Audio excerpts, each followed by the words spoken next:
सुनो, अगर झाड़ू पर थोड़ा पानी लगा लोगे तो धूल मट्टी नहीं उड़ेगी, समझे? तुम्हारे मालिक को स्कूल के ऊपर से गिराना चाहता हूँ। जो तारीख तय हुई थी उसी दिन निकाह होगा, फिर 1 साल बाद रुखसती होगी।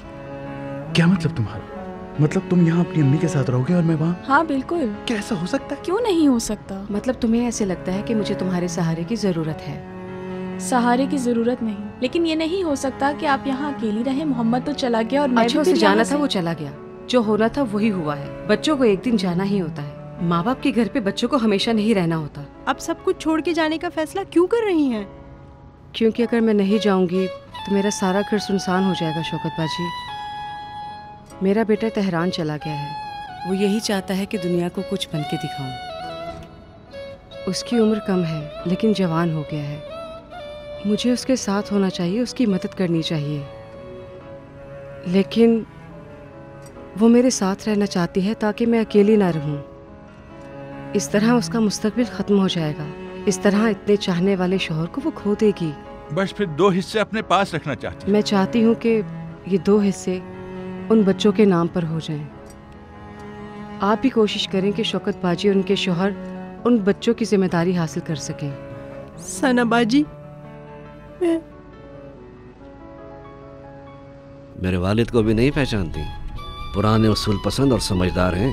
इस तरह के लोग किसी पर जल्दी भरोसा नहीं करते, सिर्फ अपनी ज़ात पर भरोसा करते हैं। अगर मैं उनसे ये कहूँ कि तुम उनसे किसी नए प्रोजेक्ट पर बात करना चाहती हो तो बस इतना ही काफ़ी है। इसे तुम मेरे ज़िम्मे छोड़ दो, मैं उन्हें समझा लूंगी। साबिर, ये तो बहुत खूबसूरत है, लेकिन मैं कुछ भी नहीं बोलो, सिर्फ चाहता हूँ कि ये जान लो। तुम भी कुछ ना बोलो।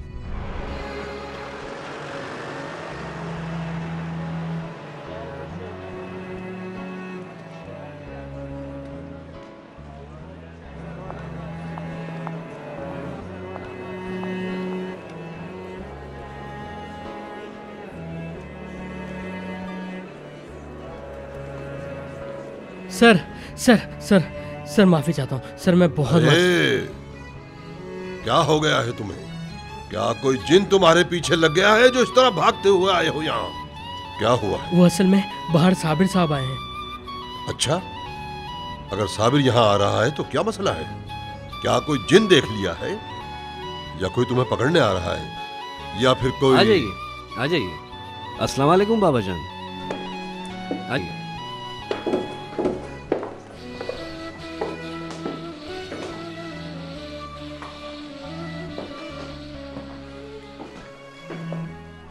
वालेकुम अस्सलाम। अस्सलाम वालेकुम। मैं परी सीमा शीरजादे हूँ। तशरीफ रखिए।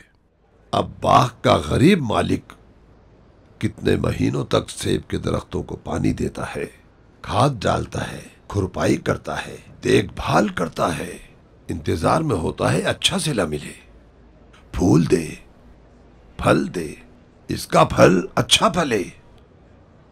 उसके बाद उन्हीं फलों के दरख्तों से उन फलों को ताजा ताजा तोड़ना भी नहीं चाहते। फिर यहाँ मेरे सामने बैठकर घुमा फिरा कर उल्टी सीधी बातें करते हो और मेरे सामने बैठकर मुझे ही बताते हो कि मुझे मेरा काम किस तरह करना चाहिए। देखिए फिरदौस साहब, मैं असल में आज आपके पास इसलिए आई हूँ अब दोबारा नहीं कहना कि आजकल का जमाना। मेरी तो समझ में नहीं आता, जब भी कोई तरीके की बात करना चाहता है आजकल का जमाना बिल्कुल किसी बम की तरह दिमाग में फट जाता है। देखें मोहतरमा, मेरे सामने कायदे की बात करो ताकि फायदे की बात सुन सको। मुझे नहीं मालूम तुम 1 साल से, 2 महीने से, 2 हफ्तों से मेरे इस बेटे के साथ तहकीक कर रही हो, मीटिंग कर रही हो, क्या क्या कर रही हो मुझे नहीं मालूम। मेरे इस बेटे में खराबी है, ये दिमाग का फूहड़ है। इसने अपने दिमाग को निकालकर अपनी गाड़ी की डिग्गी में रख दिया है। बगैर दिमाग के जाता है, बगैर दिमाग के आता है।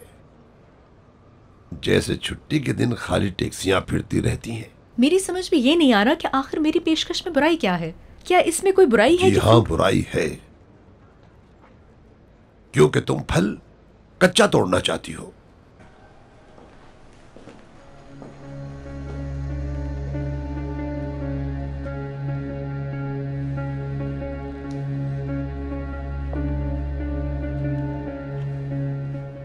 वो टमाटर जो तुमने बाहर देखे थे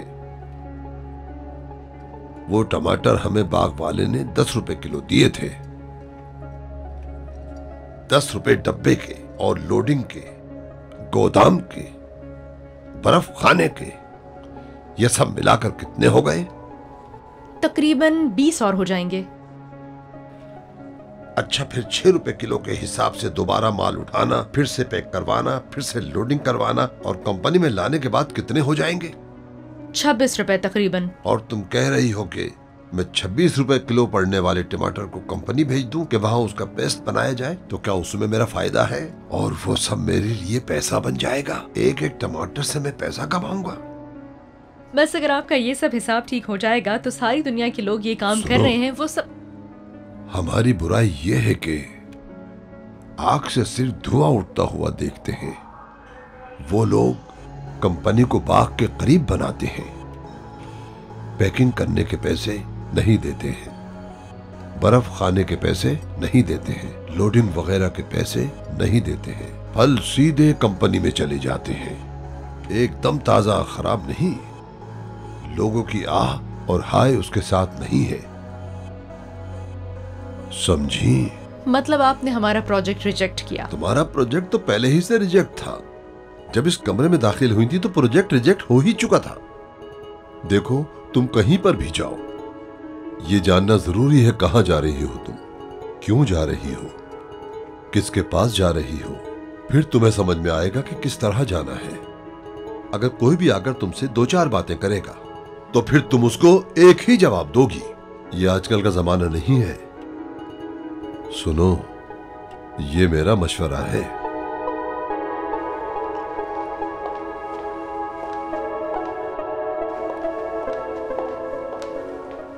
शुक्रिया आपके मशवरे का फिरदौस साहब, मैं चलती हूँ। तुम्हारा भी शुक्रिया। मोहतरमा, उतार चढ़ाओ। ये अपना साजो सामान यहां से उठाकर ले जाओ। ये आपके पास रहे तो बेहतर होगा। तुम कहां जा रहे हो? शायद वो मेरी ही गाड़ी में यहाँ आई है, उसे यहाँ तो नहीं छोड़ सकता। 2 मिनट रुको, मुझे तुमसे जरूरी काम है। कम से कम उसे गाड़ी की चाबी तो दे दूं ताकि वो बैठ सके। शिरजादे साहिबा, शिरजादे साहिबा, शिरजादे साहिबा, परिसीमा, परिसीमा, तुम 1 मिनट गाड़ी में बैठो, मैं भी वापस आता हूँ।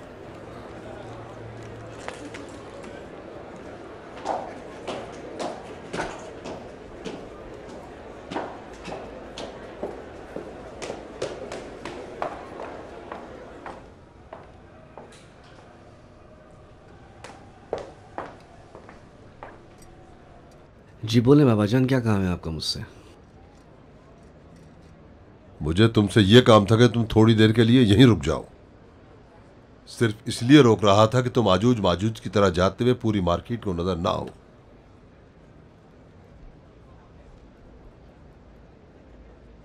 आखिर तुम्हें क्या हो गया है? पागल हो गए हो? देखो, अगर डूबकर ही मरना चाहते हो तो तुम खुद जाकर डूबकर मर जाओ। साबिर, क्या हो गया है तुम्हें? कोई और काम तो नहीं है? मैं चलता हूं।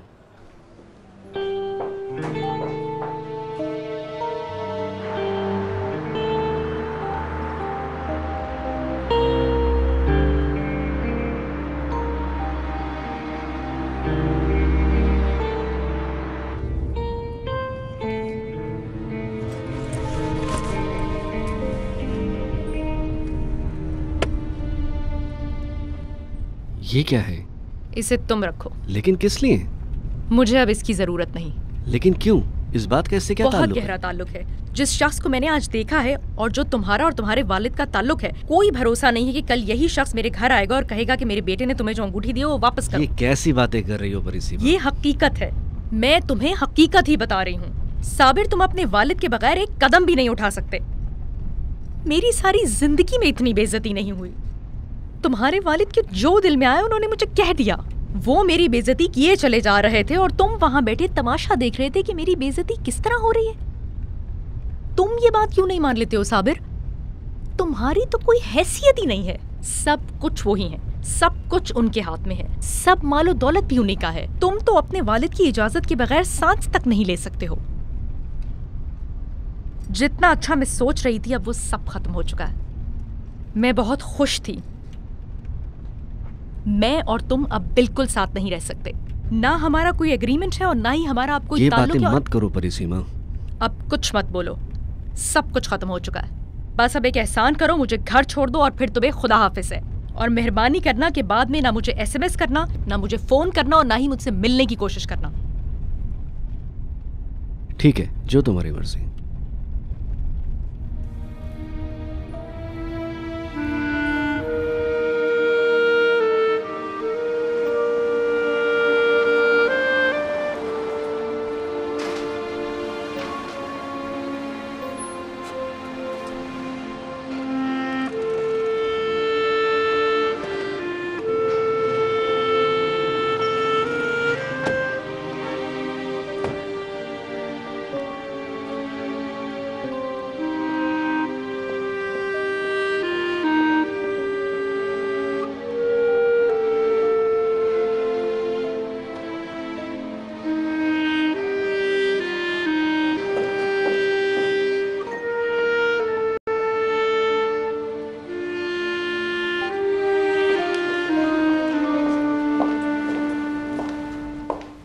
अस्सलाम वालेकुम। एक टैक्सी मंगवा दीजिए फौरी। जी ठीक है।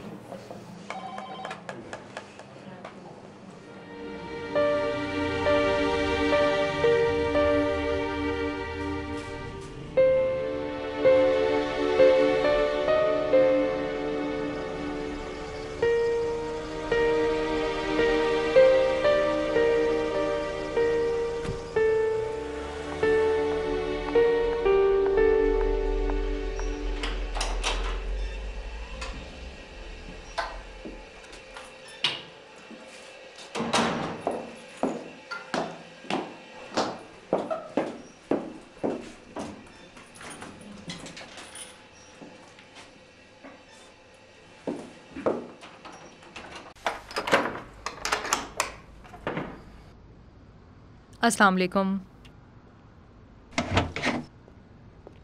आप फिर अंधेरे में बैठे हुए हैं।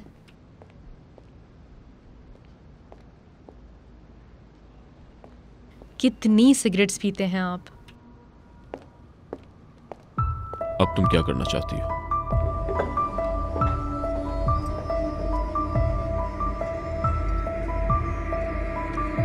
कुछ नहीं। जैसा कि तुमने बताया, तुमने उसको छोड़ दिया और वो चला गया।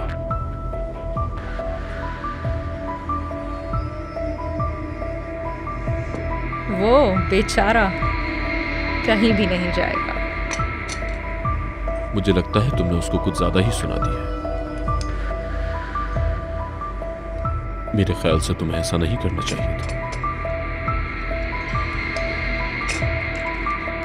वो बुढ़ा किसी भी तरह से नहीं मान रहा है, पत्थर की तरह सख्त है। कोई भी तरीका उस पर कामयाब नहीं हुआ।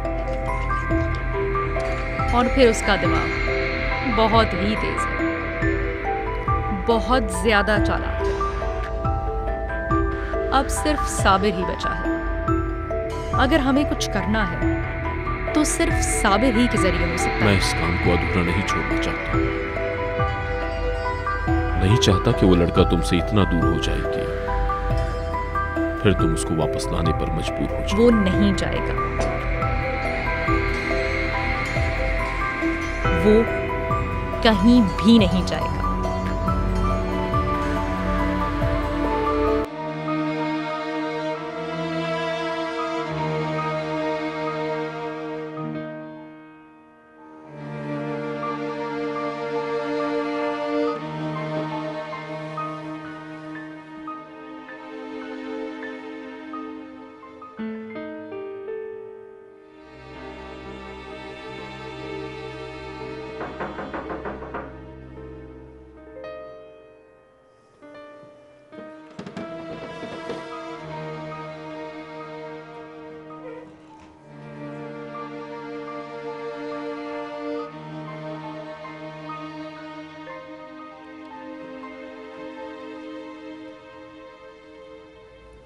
अनीस साहिबा को मैंने बेड पर लिटा दिया है। माशाल्लाह से उनका वज़न आजकल दिन ब दिन बढ़ रहा है। बाबा नीचे खाना खा रहे हैं, आप नहीं चलेंगे? मुझे खाना नहीं खाना है। लेकिन मुझे बाबा कह रहे थे तो कि कहने दो। मैं कह रहा हूँ कि खाना नहीं खाऊंगा, भूख भी नहीं है मुझे।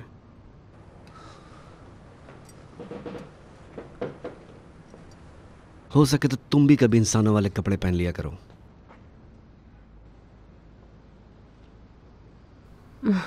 लेकिन इसमें क्या खराबी है, बताएं? ऐसे होते हैं।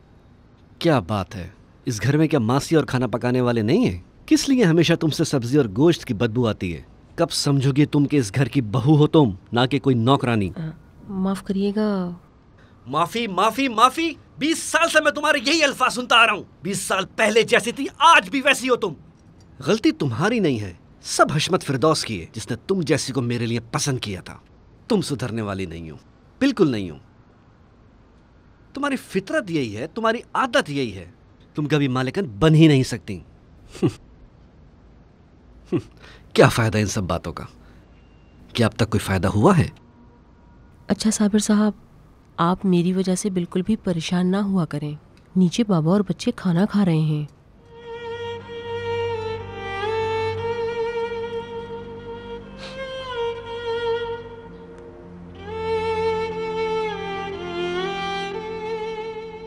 मैं अभी यहीं आपके पास बैठ जाती हूँ ताकि आपको अकेलापन महसूस ना हो।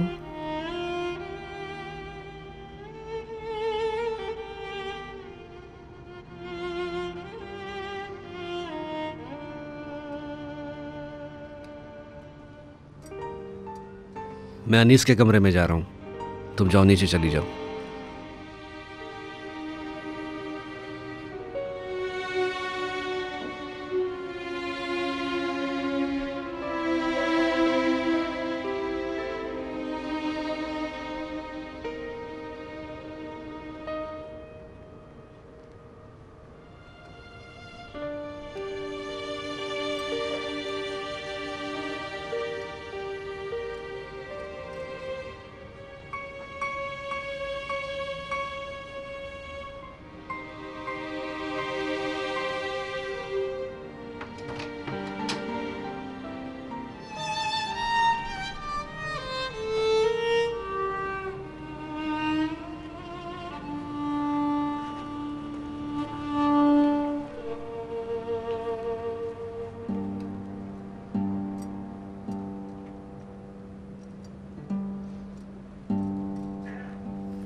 सबको देख रही हो अनीस? अपने ही घर में मुझे अगर एक पल का भी सुकून चाहिए होता है तो मैं तुम्हारे कमरे में आकर बना देता हूँ। जहन्नुम भी शायद बिल्कुल इसी तरह का होता होगा, बिल्कुल हशमत फिरदौस के घर और घर वाले की तरह का। हेलो, काटना नहीं परिसीमा, मुझे तुमसे बात करनी है। मुझे आज रात तुमसे मिलना है, मैं तुम्हारे घर आ रहा हूँ। मैं 10 मिनट के लिए तुम्हारे साथ कहीं जाना चाहता हूँ ताकि अपने दिल की बात तुमसे कर सकूँ। मैं तुम्हें किसी भी सूरत नहीं छोड़ना चाहता परिसीमा। जो भी कहोगी मैं करूंगा, जो कुछ भी। बस आज रात 10 मिनट के लिए मुझसे मुलाकात कर लो।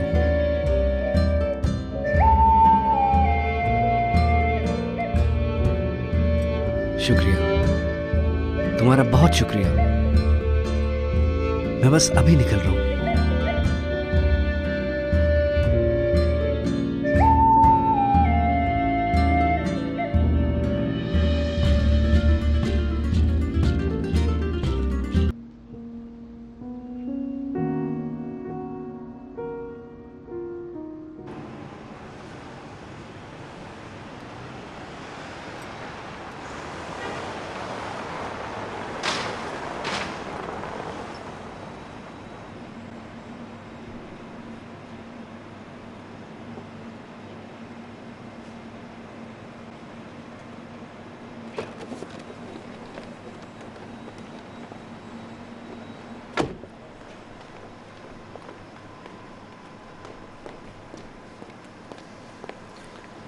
अस्सलाम वालेकुम। क्या काम है बताओ। पहले बैठ जाओ।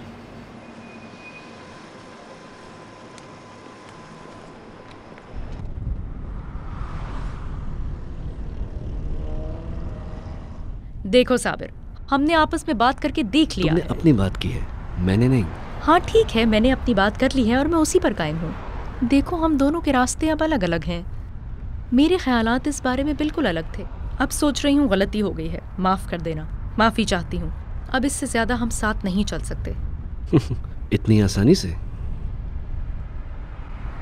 ज़्यादा मुश्किल भी नहीं। लेकिन मेरे लिए मुश्किल है। वो तुम्हारी ज़ाती परेशानी है, तुम खुद हल करो। मैं एक मिनट पहले मेरी बात सुन लो परिसीमा। ज़रूरी नहीं कि कहो बहाना बना रहा हूँ। ये भी कहने की ज़रूरत नहीं कि फजूल बोल रहा हूँ। नहीं, जो कुछ भी कह रही हो ठीक है। सच पूछो तो तुम्हारा शुक्रिया अदा करना चाहता हूँ।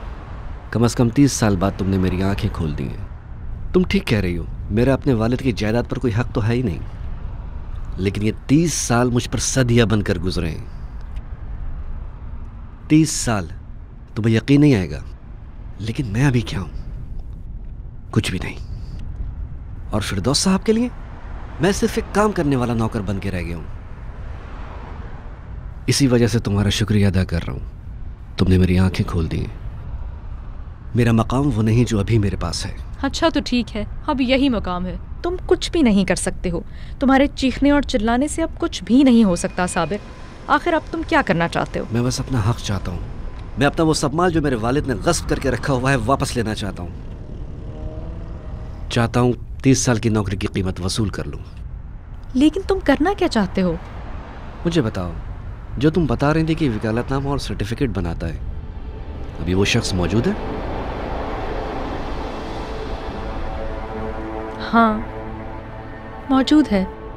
मैं उससे मिलना चाहता हूँ। एक वकालतनामा बनवाना है हशमत फिरदौस की तमाम जायदाद के लिए।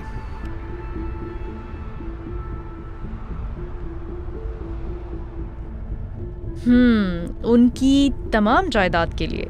हाँ, उनकी तमाम जायदाद के लिए। अब हुई ना बात। अब तुम वैसे ही बन रहे हो जैसा तुम्हें होना चाहिए।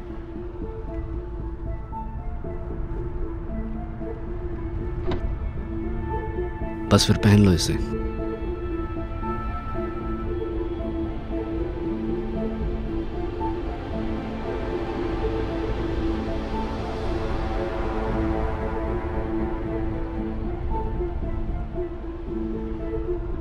अभी नहीं, मैं तुम्हें बता चुकी हूँ। अभी तो तुमने कुछ भी नहीं किया है। जब हशमत फिरदौस का सब कुछ तुम्हारे नाम हो जाएगा, फिर मैं कहूँगी कि तुम वही बन गए हो जो तुम्हें बनना चाहिए था। साबिर, सारी मालो दौलत, उनकी सारी मालो दौलत सिर्फ मेरी हो जाएगी, बिना कुछ किए बगैर।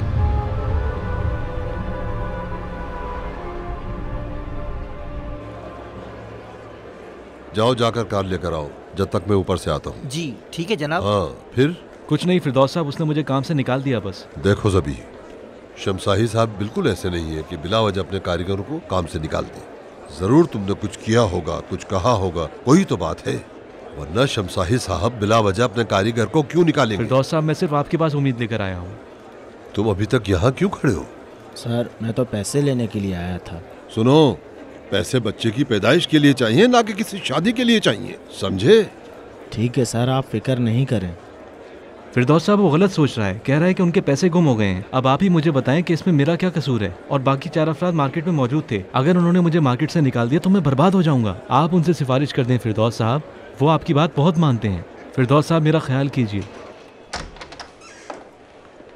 अच्छा ठीक है, तुम शमशाही के पास मार्केट में जाओ, मैं उससे बात कर लूंगा।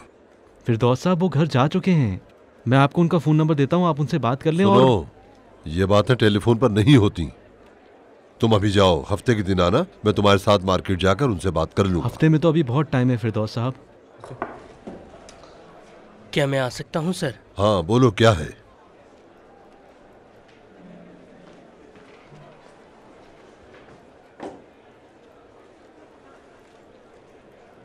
ये सब क्या है? ये मार्केट के पैसे हैं सर, सब जमा करके लाया हूँ। तुमने इसे बैंक में क्यों नहीं भिजवाया? आज हाफ डे है सर, इसलिए बैंक जल्दी बंद हो जाते हैं। अब मैं इन पैसों का यहाँ क्या करूंगा? 10 अफराद मार्केट में मौजूद हैं। तुम सब लोगों के पास एक मक्खी जितनी भी अकल नहीं है।